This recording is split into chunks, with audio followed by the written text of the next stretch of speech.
shit.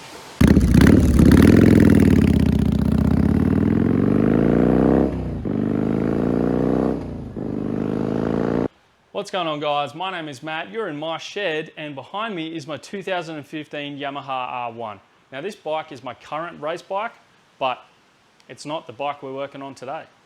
All right, let me get this thing out of here and I'll show you what we're doing.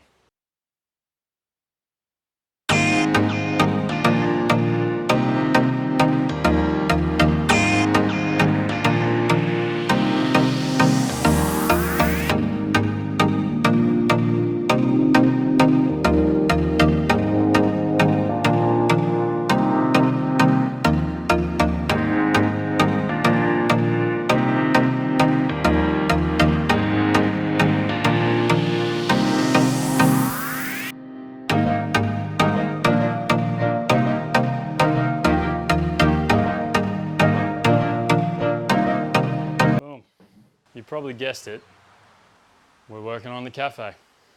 Okay, so you probably already know, this is my 1981 XV750 Virago that I obviously made into a cafe racer. Now this thing has amazing features on it. It's beautiful, I think. I think it's just well done, you know, if I'm allowed to say that about my own build, I don't know. But I think everything that I've done to it has obviously been to suit me, and I absolutely love it. I think it's beautiful. There's a few things, however, that aren't up to my standard. One is the gauge. It's a Koso gauge. It is large, bulky, a little bit out of place. It actually works perfectly fine. The display is big and it's easy to read and all that, but I just don't think, I've sat on it for a couple of years now and I just don't think it suits the build really at all. So now, as well as that, we actually have keys for this bike, and that's like so 2019 or whatever year keys, actually probably earlier, and that's so 2010. I don't know. We're doing an M-lock, which means we have a RFID reader mounted on the bike, but basically this bike becomes keyless to turn the ignition on, which is so cool. I think that's such a cool feature. I've got it, it's arrived, which is great.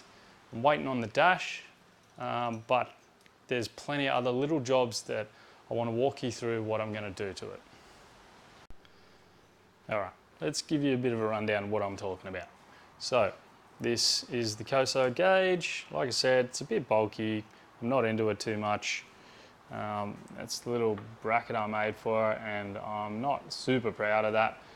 Like I said, it's still a good unit. It works. It's actually fine, but it does have a little crack here that's been annoying me forever, and I just want to get rid of it for something more sleek.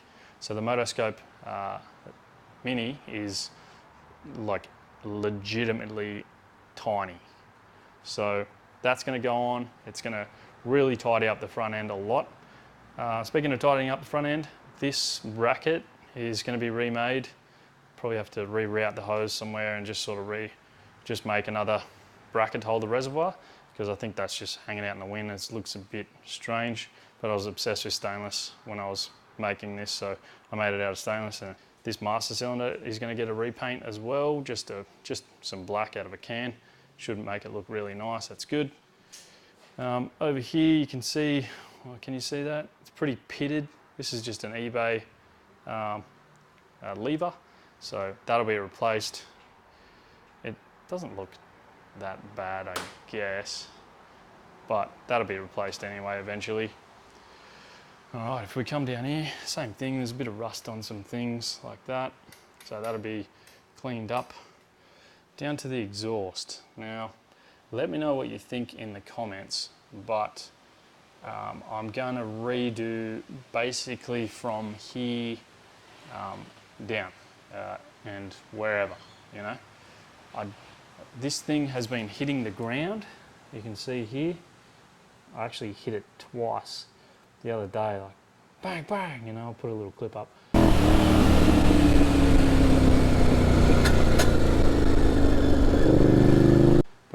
hit it twice on the road, and it's just terrible.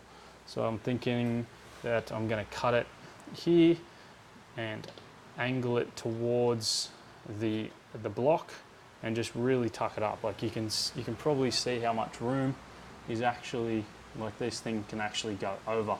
So I'm going to tuck it as close as I can.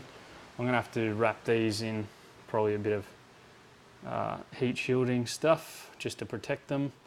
But yeah, run it over there towards the engine a bit more. And then tuck this whole pipe in here and bring it a lot closer. And probably out here, I don't know what I'm going to do tip wise. I just hate this tip. I mean, my welds are really good, like it's all fusion welded and it looks schmick, but it's just such an odd angle, and I don't know what I was thinking, but I did it. And you know, this is another thing, this bolt goes through the engine and it's just too long, so I need to basically just trim that down, tap some more thread onto it. The rear brakes, they don't really work and they're so super hard to push. That's because I cut this and I look at the angle of this thing is on. It needs more leverage, that's what it needs. So I'm going to cut that off there, and I'm going to TIG weld a longer bracket onto it so it has more leverage, so when I push against it, the rear brakes actually work. Because on this bike, those rear brakes were fantastic. They were absolutely awesome. So now they just do not work. I don't use them. The kickstand, so I've just got it up on a piece of wood at the moment to keep it pretty level. But anyway, if we come down to the kickstand itself, it's just got a little knob on it. Now when the stand is actually up, this knob ends up being under here somewhere, and you can't really, well, you can't get to it. You can't do anything. You have to literally bend over and bloody pull it out with your hand, which is terrible. I machined this, I made this. It's pretty cool, but it's so bulky. So I'm going to thin it down as thin as it will go, and just make that look a lot better. I really want to paint all these as well, just because everything else is black and they're silver. It's just same thing over here. There's just some bolts that are rusty, so you know, clean them up. That's probably about it really, like the bulk of it. But like I said, the Motoscope Mini's going on and the M lock is going on, so that'll replace my ignition switch, which is just there. So I'll get rid of that, put the M lock in it, and yeah, so it should be wireless ignition, and then it should have a beautiful dash on it as well. Anyway, let's rip the tank off, we'll rip the seat off, and we'll have a good look underneath. The tank itself has literally like 2 fuel lines and 1 bolt. Oh, sorry, and the vacuum lines, which are pretty easy to get off generally. There's the bolt. I think it's actually pretty full of fuel, which is great, amazing. So the reason I'm pulling this bike apart now is my bobber is actually, like I was waiting for a battery, now I've got the battery, so I'll slap the battery in the bobber and I'm going to ride that around if I'm going to ride anywhere. Continue on, hey? Okay, so I've got both the fuel lines, both the vac lines.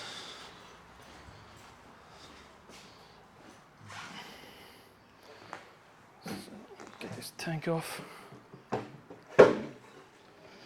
Okay.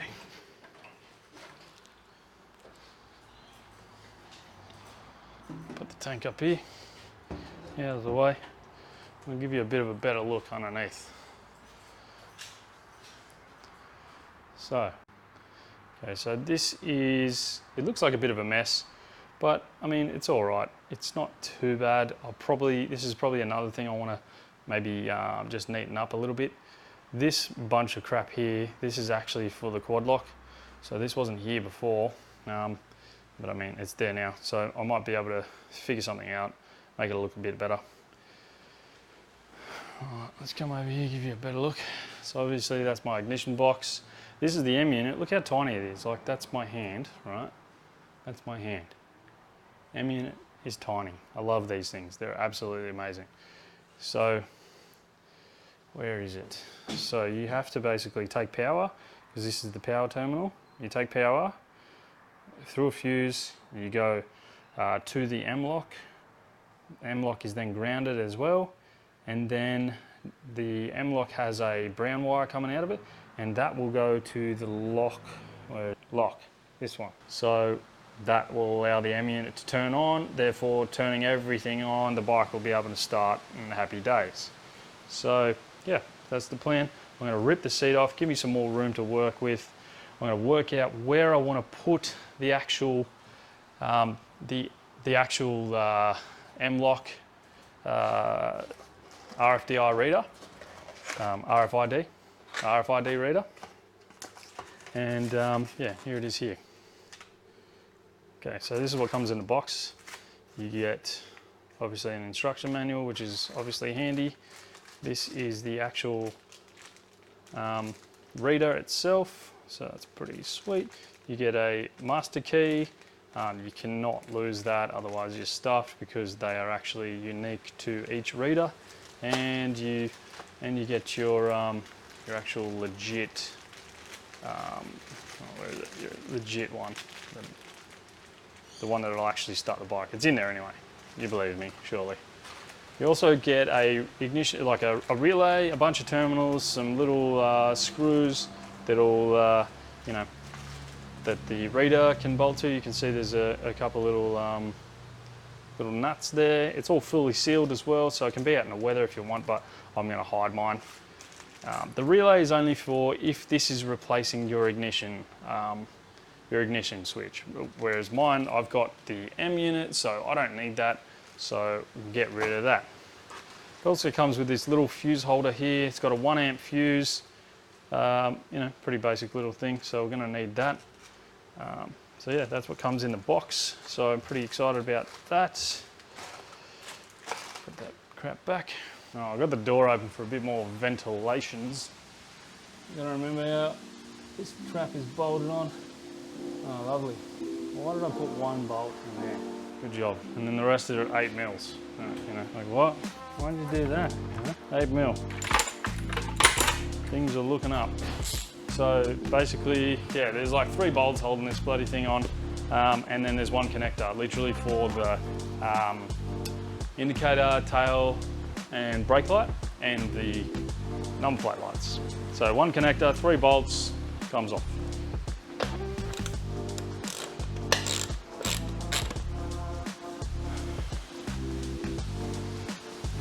No, I don't want to. Actually, what am I doing? Take this bloody nut off. So there's a big nut on the front of the ignition switch. You just take that off. I built a little bracket for it out of stainless steel, classic mat. And yeah, so it just hangs down. It's in, to be honest, it's in a terrible position. Like it's really awkward. And every time I ride it, I think about it. I'm like, oh, why did I put this here? You know, shit spot. Live and learn, Basil. You live and learn, don't you? Look at that bulky ass bracket. Look at that.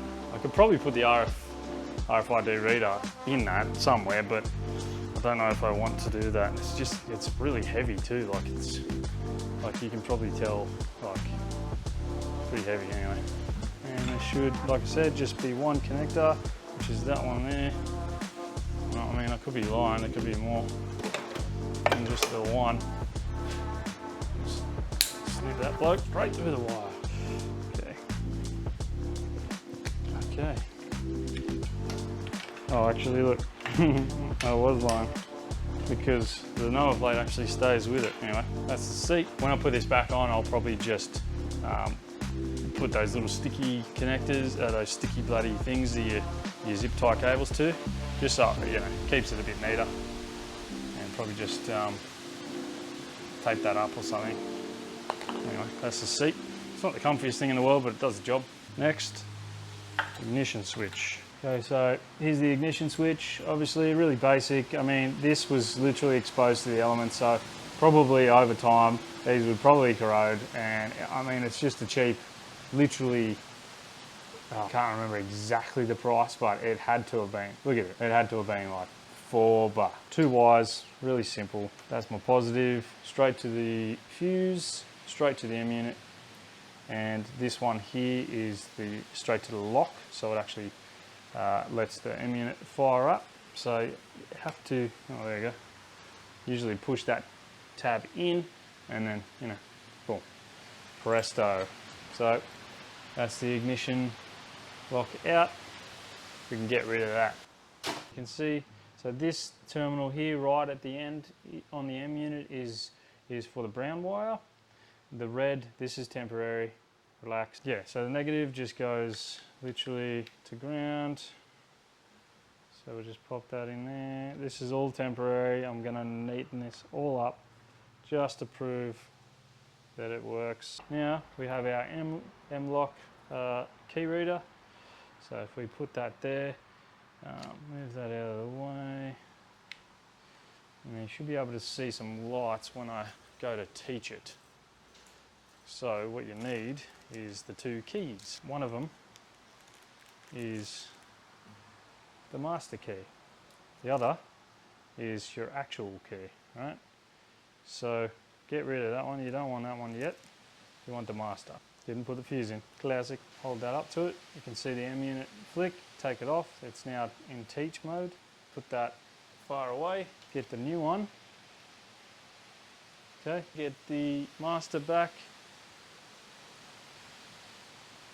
And then it takes it out of teach. You get rid of your master key. Bring your ignition key back. Boom. Ignition on. You can probably see that. The M unit's got lights. My dash has got lights. You can see the neutral lights on. And if we go to kick it, it's got no tank on it obviously, so it's not running. Very, very good. So the ignition is still on. So if we go to just bloody touch that, ignition turns off, everything's off. Hey presto, you've got wireless ignition. Let's just try that again. Oop. Ignition on, oop. Ignition off. That's unreal, love that. Once that's all tidied up and the dash is on, mate, this thing, I'm gonna love it even more than I already do. That'll probably do it for this afternoon. I'm gonna hit it again. I'm gonna go inside, I'm starving, go get some dinner and you know, come back and attack it another day. Okay, we are back. Now I gave the shed a little bit of a tidy up and I'll show you what we got. Boop. Nice. Okay, so this is the motoscope mini. Look at the size of that. That's insane. So what you get in the kit, obviously in the instruction manual, which is great. You also get the mini itself, which is cool. You get one of the inline fuses, I'm assuming with a little 1 amp. Yep, just a little 1 amp. And then you get the speed sensor there, and you also get a little the toggle button, so you can toggle through the menus. I'm not going to use that specific button because I've got a spare button on my handlebars anyway that I'll be able to use. Anyway, so that's what comes in the kit. It's pretty good. Just going to hook it up to my battery. I pretty much just want to see it fire up. How sick is that? Speed 0.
So just to give you a bit of an update on the cafe, I've pretty much wired it exactly the way I wanted it to be wired.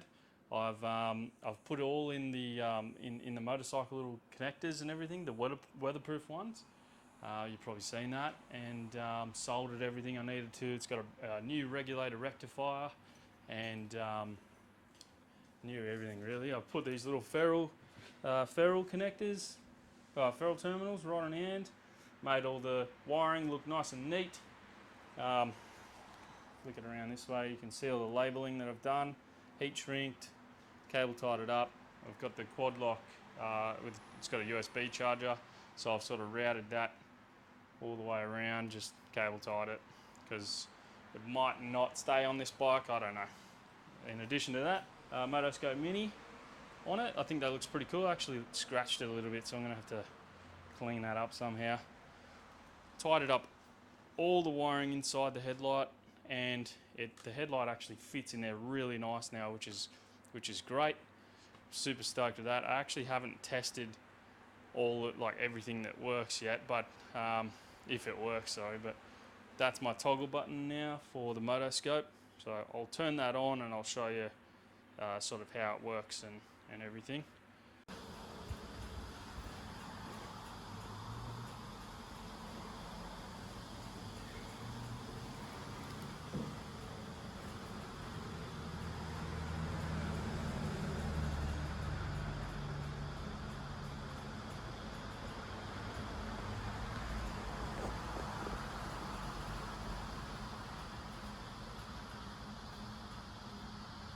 A new regulator rectifier, like I was saying, so that bloke there. So brand new connector, new terminals on it, and I've run it up. So I have to actually check that it charges the battery, because I haven't checked that yet. A lot of this stuff, when I built this bike, I did the best that I knew I could do at the time, and now that I know, and I've picked up better ideas from people like Cafe Racer Garage, and if you haven't actually seen any of his stuff, give him a look. I'll link his channel up the top there. Have a look, because if you like this sort of stuff, you'll love his channel if you haven't seen it already. Obviously put the M-lock on. I've made a little bracket here. I've got to pull that out of the way just in case it does anything weird to it. Yeah, so what's next is basically put the tank back on, check all the electrics, make sure everything works as it should, run it, and that'll be it for this episode. Let's do it.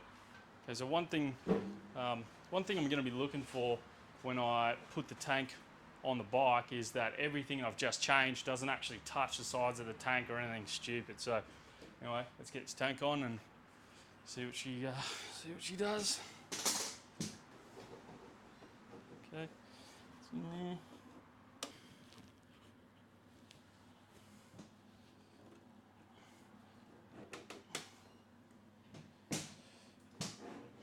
Definitely touching something. Nothing really touching, so that's good. All the harness seems to be off the side of the tank. So I wasn't really worried about, because I knew it was fine before, so there's no reason why it would change. I'll put this thing up on a piece of wood so it doesn't. There we go. There we go. Put the vacuum lines on. Let's have a look.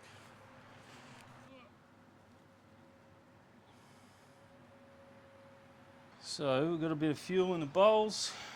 I'll get the key. So this is the key fob. Reader's down here. Boom. Dash turns on. It's in neutralis. Choke. See, she fires up.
toggle button for the dash.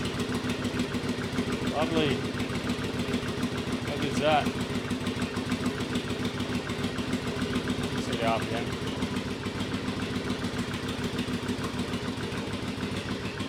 Absolutely love that. Like, that is just exactly what I want. Obviously it sounds terrible because it's cold and the choke's actually not on at the moment, so well, the fuel enrichment valve anyway, so it's just idling a bit rough at the moment, but that's alright. Alright, that's going to wrap it up for this one. It's got a Moto Gadget Motoscope Mini dash and an M lock now. The wiring is exactly how I wanted it to be. Everything works, which is great, which is definitely a plus. I still have to check that the battery's charging, but that won't be an issue with the brand new regulator rectifier. Hopefully it's charging the battery at the right voltage, which would be great. So that'll do it for this episode. Stay tuned for more because the next episode will be on that exhaust. So tucking it up, modifying it and everything. So if you're into sort of fabrication and stainless steel exhaust systems, TIG welding, next episode you're gonna love it. So thanks guys for watching. If you haven't already subscribed, please subscribe, comment, let me know what you're building in your shed and give it a thumbs up. Thanks guys. Wonder what's for dinner. Couldn't be meatloaf, surely. If it is though, tell you what, if it's meatloaf, I've already put a ring on a finger, but if it's meatloaf, I'll put another ring, I swear it. I'll do it.